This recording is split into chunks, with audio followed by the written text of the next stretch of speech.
गाते गाते मन मेरा फूला जाता, जीवन में मेरे धीरे तेरा प्रेम बढ़ता जाता। तेरे गीत गाते गाते मन मेरा फूला जाता, जीवन में मेरे धीरे तेरा प्रेम बढ़ता जाता। तेरे गीत गाते गाते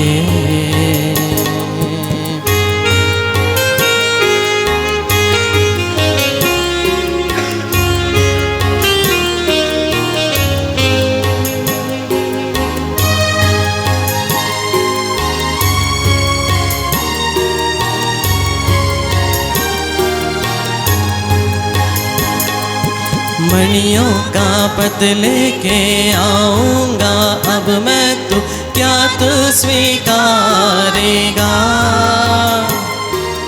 मणियों का पत लेके आऊंगा अब मैं, तो क्या तू स्वीकारेगा?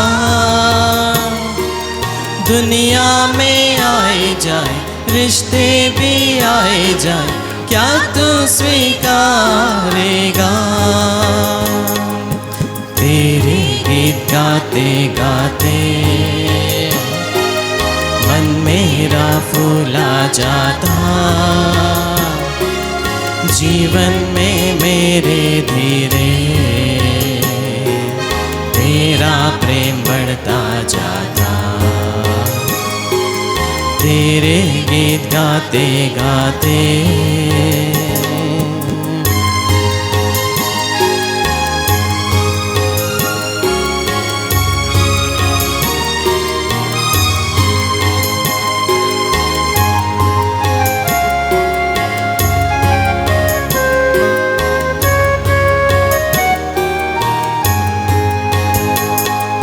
जग सारे नग सारे जीती है वस्तु भी, तेरा नाम गाता जाए। जग सारे नग सारे जीती है वस्तु भी, तेरा नाम गाता जाए।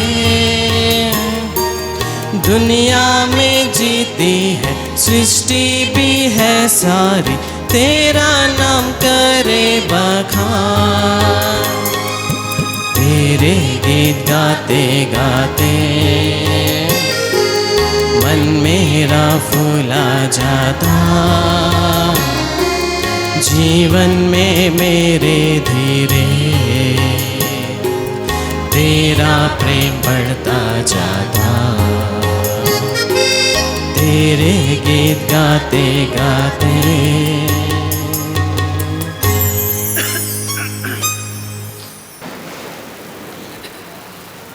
ख्रिस्त में प्यारे भाइयों और बहनों, आज रविवार के दिन जब हम बड़े आनंद के साथ प्रभु के मंदिर में आते हैं, प्रभु की वेदी के समीप उपस्थित होकर के अपने हृदय के, अपने जीवन के बलिदान को चढ़ाते हैं। हमेशा जब कभी भी हम प्रभु के मंदिर में आते हैं, कोई भी इंसान खाली वापस नहीं जाता। विशेष करके जो विश्वास करता है, जो आनंद उसके हृदय में है, उस आनंद व उत्साह की जब वह प्रभु के मंदिर में आता है तो वह कभी खाली हाथ वापस नहीं लौटता। और यही हमारा विश्वास है और यही कलीसिया का विश्वास है कि जिस प्रभु यीशु ख्रिस्त को हम अपना बलिदान चढ़ाने के लिए आते हैं, जिस प्रभु यीशु ख्रिस्त से हम मिलने के लिए आते हैं, जिस प्रभु यीशु क्रिस्त से हम बातें करने आते हैं, जिस प्रभु यीशु क्रिस्त को हम ग्रहण करने आते हैं, अगर हमारा यही विश्वास है तो क्यों वह प्रभु हमारे जीवन में नहीं आएगा। और इसलिए हर एक क्रिस्ती जब कभी भी पवित्र मिस्सा बलिदान में भाग लेता है, वह प्रभु के वचन को सुनता है, ग्रहण करता है, और वही प्रभु यीशु क्रिस्त न सिर्फ वचन से लेकिन खुद अपने शरीर और रक्त से पोषित करता है। और वही रक्त और वही शरीर हर एक क्रिस्ती के जीवन में एक नई स्फूर्ति देता है, नई एक स्फूर्ति लाता है, ताकि वह जीवन में प्रभु के समान कार्य कर सके, ईश्वर की इच्छा को पूरी कर सके, अपने हृदय को नहीं लेकिन उसकी इच्छा को जानने का प्रयास कर सके। और इसलिए आज का वचन हम सबों को आमंत्रित करता है, पहला पाठ हो, दूसरा पाठ हो या फिर सुसमाचार हो, आमंत्रित करता है, कहता है कि ईश्वर की आवाज़ को सुनने का प्रयास करो, ईश्वर की पुकार को सुनने का प्रयास करो, क्योंकि वह आपके जीवन में चमत्कार करना चाहता है। अब जैसे भी है, किसी भी परिस्थिति में क्यों ना हो, आज आपका जीवन अच्छा चल रहा है तो भी अच्छी बात है, आपके जीवन बुरा चल रहा है तो भी ठीक है, किसी भी परिस्थिति में हो, आज अगर आप बहुत पापी है, बहुत गुनहगार हो तो भी ठीक है, बहुत अच्छे हैं तो भी ठीक है, प्रभु का वचन आज हम सबों से आमंत्रित करता है कि हम हमेशा प्रभु की पुकार को सुनने का प्रयास करें। अपनी आत्मा से कहे, हे आत्मा प्रभु की आवाज़ सुनने का प्रयास कीजिए, क्योंकि वह हमारे जीवन में चमत्कार करना चाहता है। हर दिन, हर पल, हर घड़ी फ़र्क इतना है कि हम उसकी आवाज़ को कितना सुनने का प्रयास करें, या फिर हमारे मन में जो चीज़ बैठी हुई है, हम तो वैसे हैं, हम तो वैसे हैं, तो उसके बाद प्रभु हमारे जीवन में कार्य नहीं करता। आज के प्रथम पाठ में नबी ईसायास के विषय में बड़े अच्छे तरीके से कहा गया है। कैसे नबी ईसायास कहता है, मैं तो अशुद्ध होठों वाला हूँ, मैं ऐसे लोगों के बीच में रहता हूँ जहाँ पे सब लोग अशुद्ध बातें करते हैं, गलत बातें करते हैं, मैं प्रभु का वचन कैसे सुनाऊंगा, मैं प्रभु की भविष्यवाणी कैसे दूंगा, मुझसे नहीं होगा। वो स्वीकार करता है अपनी कमजोरी को, और उसके बाद वचन साफ तरीके से कहता है कि कैसे ईश्वर उसको शुद्ध बनाता है, कैसे ईश्वर उसके होठों को, ताकि वह जाकर के लोगों को भविष्यवाणी कर सके, लोगों को ईश्वर का वचन सुना सके। कैसे ईश्वर कार्य करता है जब आप खुद एहसास करते हो कि मैं अयोग्य हूँ, ये मैं नहीं जो मुझ कार्य करता हूँ, ये मैं नहीं जो सिर्फ मेरी बुद्धि से सोचता हूँ, ईश्वर मुझ में कार्य करता है जब हम उसकी आवाज़ को सुनने का प्रयास करें और अपने आप को यह एहसास दिलाए कि मैं उसके सामने कुछ भी नहीं हूँ। आज चाहे कुछ भी, सारा कुछ है मेरे पास बाहरी तौर पे, लेकिन उसके सामने कुछ भी नहीं हो। उसी प्रकार से दूसरे पाठ में हम सब ने सुना कि कैसे संत पौलुस कहता है, मैं ईश्वर के बिना कुछ भी नहीं हूँ, वह मुझ में कार्य करता है, वह मुझ में निवास करता है, मैं उसके वचन से। और हम सब जानते हैं कि कैसे संत पौलुस बहुत बड़ा अधिकारी था, उसके अधीन इतने सारे सैनिक थे, और वह क्रिस्तियों को सताया करता था, मारा करता था। जो भी क्रिस्त भक्त थे, प्रभु यीशु क्रिस्त की आराधना करते थे, ऐसे लोगों को वह मारता था, जान से मार डालता था। लेकिन जब ईश्वर ने उनका स्पर्श किया, ईश्वर ने उनको चुना, क्रिस्त को मारने वाला खुद क्रिस्तीय बन गया, खुद क्रिस्त को मारने वाला क्रिस्तीय बन गया, क्योंकि ईश्वर के वचन को, उस आवाज़ को उसने सुना, उस पुकार को उसने सुना अपने जीवन में, और ये एहसास किया मैं इसके सामने तो कुछ भी नहीं हूँ। बहुत बुद्धिमान था, उस जमाने के बड़े बड़े ज्ञानी लोगों के अधीन में रह करके शिक्षाएं ग्रहण की, बहुत शक्तिशाली था, बहुत पावरफुल था, उसके अधीन इतने सारे लोग थे, सैनिक थे। लेकिन जब उसकी पुकार उसके कानों पे पड़ी, उसके हृदय पे पड़ी, वह सोचने लगा, अपने आप को अपने बारे में कहने लगा, मैं तो इसके सामने कुछ भी नहीं हूँ, मेरी ताकत, मेरी शक्ति, मेरा अधिकार तो इसके सामने कुछ नहीं। और वह सब चीज़ छोड़ते हुए ईश्वर के सुसमाचार का प्रचार करने लगा। कहने का अर्थ है कि कैसे जब हम ईश्वर की आवाज़ को सुनते हैं, ईश्वर की पुकार को सुनते हैं, तो सबसे बड़ा चमत्कार होता है हमारे जीवन में। वैसे ही सुसमाचार में हम सुनते हैं कैसे पेतरुस को प्रभु यीशु क्रिस्त कहता है कि नाव गहरे पानी पर ले चलो, लाओ गहरे पानी पर। उसकी आवाज़ को वह सुनता है, जाता है दोबारा, और वहाँ जा कर के देखता है इतनी सारी मछलियाँ। चमत्कार, कहने का अर्थ है आज आप सबों के लिए पहला संदेश यही है, जीवन में हर घड़ी उसकी आवाज़ आपके कानों पे पड़ती है, चाहे आप मानो या ना मानो। जीवन में हर घड़ी उसकी आवाज़ आपके कानों पे पड़ती है। जीवन में हर घड़ी वह आपके हृदय के द्वार पर दस्तक देता है। आप सुनते हैं कि नहीं सुनते हैं, अंदर आप बिज़ी है वो अलग बात है, आप व्यस्त है अंदर अपनी दुनिया में, अपनी सोच में, वो अलग बात है, लेकिन वह दस्तक देता है, वह पुकारता है, और जो सुनता है उसकी आवाज़ को उसके जीवन में चमत्कार होता है। जैसे संत पेतरुस के जीवन में हुआ, संत पौलुस के जीवन में हुआ, और वही चमत्कार ईश्वर चाहता है कि हर एक दिन हर एक क्रिस्ती के जीवन में हो। लेकिन फ़र्क और शर्त इतना ही है कि हम उस पुकार को सुनना नहीं चाहते। हम ज़रूर बाहरी तौर से कहते हैं कि मेरे जीवन में चमत्कार क्यों नहीं होता है, मेरे जीवन में क्यों इतनी सारी बीमारियां, मैं चंगाई क्यों प्राप्त नहीं होता है, क्यों मुझे स्पर्श नहीं छूता है, क्यों मेरा स्पर्श नहीं करता है, लेकिन हम उस आवाज़ को तो सुनना ही नहीं चाहते। खोए हुए हैं दुनिया के और अपनी सोच में, और जिसके कारण हम उसकी आवाज़ को नहीं सुनना चाहते। और उसकी सबसे पहली आवाज़ यही है कि ईश्वर आपको चुनता है, आपके जीवन में चमत्कार करना चाहता है। और इसीलिए हर एक क्रिस्ती का फर्ज बन जाता है, हर एक क्रिस्ती का परम कर्तव्य बन जाता है कि जो उसने पाया है वह दूसरों को भी दे, वह दूसरों को भी सुनाए, दूसरों को भी बताए कि क्या उसने प्रभु से पाया है। बहुत बार हम सबों को लगता है कि सिर्फ सुसमाचार का प्रचार का कार्य पुरोहितों का, धर्म बहनों का या धर्म भाइयों का, या फिर जो लोग विशेष करके प्रचारक हुए या फिर चुने गए ऐसे लोग, बिल्कुल भी गलत, बिल्कुल भी गलत। कि कलीसिया हमको बतलाती है ये कार्य सिर्फ इन लोगों का नहीं है, इस समुदाय का नहीं है, ये हर क्रिस्तीय का परम कर्तव्य है। परम कर्तव्य है कि वह प्रभु यीशु ख्रीस्त के सुसमाचार को सुनाए जिस किसी ने भी बपतिस्मा संस्कार ग्रहण किया है। कलीसिया के दस्तावेज में बड़े साफ तरीके से कहा गया है।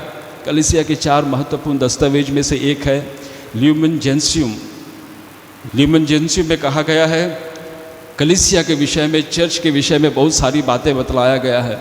अगर उसमें नंबर 31 आप पढ़ोगे, बड़े अच्छे तरीके से लिखा गया है कि हर एक क्रिस्तिया जिसने बपतिस्मा संस्कार ग्रहण किया है, हर एक क्रिस्तिया जिसने बपतिस्मा संस्कार ग्रहण किया है, वह क्रिस्त के शरीर के साथ एक बन करके क्या करता है, वह एक पुरोहित, एक नबी और राजा बन जाता है। और इन कार्यों को का प्रभु यीशु क्रिस्त के साथ मिलकर के वह दुनिया को बतलाता है। कहने का अर्थ है कि हर एक क्रिस्तीय, चाहे वह छोटा हो बड़ा हो, क्या करता हो क्या नहीं करता हो, हर एक क्रिस्तीय का यह परम कर्तव्य है कि वह प्रभु यीशु क्रिस्त के सुसमाचार को सुनाए। वह एक पुरोहित है, वह एक नबी है, वह एक राजा है। जिस प्रकार से प्रभु यीशु क्रिस्त, वैसे हर एक क्रिस्तीय, आप सब भी। लेकिन बहुत बार बोलते हैं नहीं, ये हम लोगों का कार्य नहीं है, ये हमारा कार्य नहीं है। नहीं, बिल्कुल भी गलत। ठीक है, आप नहीं जानते थे पहले, नहीं समझते थे पहले, या जानते थे लेकिन विश्वास उतना नहीं कर पाते थे, लेकिन आज के बाद से आपको इस बात को अपने जीवन में गांठ बांधना ही होगा। अगर आप सच्चे क्रिस्तीय हैं, सचमुच में प्रभु यीशु क्रिस्त की आशीष व कृपा का अनुभव करते हैं, ग्रहण करते हैं, तो आपको भी प्रभु यीशु क्रिस्त के सुसमाचार का प्रचार करने के लिए हमेशा आगे आना है, क्योंकि आप एक सच्चे पुरोहित हैं, आप एक सच्चे नबी हैं और आप एक सच्चे राजा हैं। और वही प्रभु यीशु क्रिस्त की शक्ति आप में कार्य करती है, जो शक्ति नबी ईसायास के जीवन में कार्य किया, संत पौलुस के जीवन में कार्य किया, संत पेतरुस के जीवन में कार्य किया, और वही शक्ति, वही कृपा यहाँ उपस्थित हर एक जन के जीवन में कार्य करता है। और इसलिए हमेशा अपने आप को उस समर्पण की भावना से देखिए। ये काफ़ी नहीं है एक क्रिस्ती के लिए कि वह सिर्फ रविवार के दिन या फिर जब उनको मौका मिले या फिर किसी पर्व के दिन पवित्र मिस्सा बलिदान में भाग ले। या हर एक क्रिस्ती का वर्णन करते हुए कि वो कितना प्रभु यीशु क्रिस्त से मिल सके, कितने उसकी आशीष व कृपा को ग्रहण कर सके, और तभी जा कर के आपके जीवन में चमत्कार होता है। तभी आपको लगने लगता है, वो आनंद मिलती है, वो खुशी मिलती है कि मैं और अधिक प्रभु से मिलूँ हूँ। आज वही प्रभु यीशु क्रिस्त आपके जीवन में भी चमत्कार करना चाहता है। उसकी पुकार को सुनने का प्रयास कीजिए, उसकी दस्तक को सुनने का प्रयास कीजिए, जो हर पल हर घड़ी आपके हृदय के द्वार पर देता है। उसको पहचानने का प्रयास कीजिए दूसरों में, जिस किसी से भी आप मिलते हो, क्योंकि वही प्रभु आज और हमेशा आपके जीवन में कार्य करता है। और दूसरी सबसे महत्वपूर्ण बात हम सुसमाचार में सुनते हैं कि किस प्रकार से प्रभु यीशु क्रिस्त जब वहाँ पर थे झील के किनारे, सिमोन की बोट पर जा कर के, पेतरुस की बोट पर जा कर के वहाँ कहते हैं कि नाव को थोड़े भीतर ले चलो, और वह बैठ कर के सुसमाचार सुनाते हैं लोगों को। इतनी भीड़ और लोग उनकी शिक्षाओं को सुनते हैं, बड़े आनंदित होते हैं और उसको वह ग्रहण करते हैं। उसके बाद में पेतरुस से प्रभु यीशु ख्रिस्त कहता है कि नाव गहरे पानी में ले चलो और वहाँ जाल डालो मछली पकड़ने के लिए। अब ज़रा सोच करके देखिए, इतनी देर उपदेश सुनने के बाद में, अब ज़रा सोच करके देखिए, इतनी देर उपदेश सुनाने के बाद में, शिक्षा देने के बाद में, और उसके बाद में प्रभु यीशु ख्रिस्त पेतरुस से कहता है कि नाव गहरे पानी पे ले चलो और वहाँ मछली पकड़ने के लिए जाल डालो। अगर पेतरुस इतना अनुभवी व्यक्ति, पेतरुस इतने सालों से अब बूढ़ा हो चल रहा था, अब देखिए इतना एक्सपीरियंस व्यक्ति, इतना अनुभवी व्यक्ति, और थक चुका था, अब दोबारा जा कर के डाल। पेतरुस बड़े साफ तरीके से वचन कहता है, जब प्रभु यीशु ख्रिस्त कहता है नाव को गहरे पानी में ले चलो और मछलियाँ पकड़ने के लिए जाल डालो, सिमोन उत्तर देता है, सिमोन पेतरुस, गुरुवर रात भर मेहनत करने पर भी हम लोगों को कुछ नहीं मिला, कुछ नहीं पकड़ सके, परंतु आपके कहने पर मैं जाल डालूंगा, आपके कहने पर मैं जाल डालूंगा। कहने का अर्थ है संत पेतरुस भी सोच सकता था, सिमोन पेतरुस भी सोच सकता था, ये 31, 32, 33 साल का लड़का मुझको सिखाता है कि कहाँ पर मछलियाँ मिलेगी। मैं रात भर मछली पकड़ा, इतने वर्षों से मैं यही काम करता हूँ, मुझको मालूम है कितने समय में कहाँ पे किस जगह डालने से मछलियाँ मिलती है। ये जवान सा लड़का मुझको बताता है कि दोबारा चलो, दोबारा जाल डालो। और आप सबों को मालूम है कि कैसे एक बार जाल डालना, फिर निकालना, फिर उसमें पत्थर, कंकड़ या डालियाँ फंसेगी, फटेगी, दोबारा मोड़ो, दोबारा डालो, कितनी मुश्किलें होती, कितनी तकलीफ़ होती है। लेकिन पेतरुस ने एक शब्द नहीं कहा, बस इतना ज़रूर कहा, रात भर हम लोग मेहनत किए, कुछ नहीं मिला। अगर पेतरुस सोचता हो अपने अंदर में, अपने जीवन में, अभी कौन मेहनत करने के लिए जाएगा उतनी दूर, दोबारा जाल डालने के, रात भर कुछ नहीं मिला, अभी तो मिलेगा नहीं, और मुझे मालूम है कि इस समय में मछलियाँ नहीं मिलती। लेकिन पेतरुस अपनी आवाज़ को, अपनी सोच को दरकिनार करते हुए प्रभु यीशु ख्रिस्त की आवाज़ को सुनता है, वह जाता है, डालता है, और हम देखते हैं कि कैसे इतनी सारी मछलियाँ फंसती हैं, कैसे इतना बड़ा चमत्कार पेतरुस देखता है अपने जीवन में, क्योंकि उसको मालूम है कि इतनी सारी मछलियाँ मैंने जीवन में कभी नहीं देखी। उसको मालूम था कि वहाँ जाएंगे तो मछलियाँ नहीं भी मिलेगी होगी, कि कहाँ से आ गई। और वह प्रभु यीशु ख्रिस्त के चरणों पर गिरता है, कहता है प्रभु आप चले जाइए, मेरे सामने से चले जाइए, क्योंकि मैं एक पापी मनुष्य हूँ। और प्रभु यीशु ख्रिस्त कहता है आज से तुम मछली नहीं लेकिन मनुष्यों को पकड़ोगे।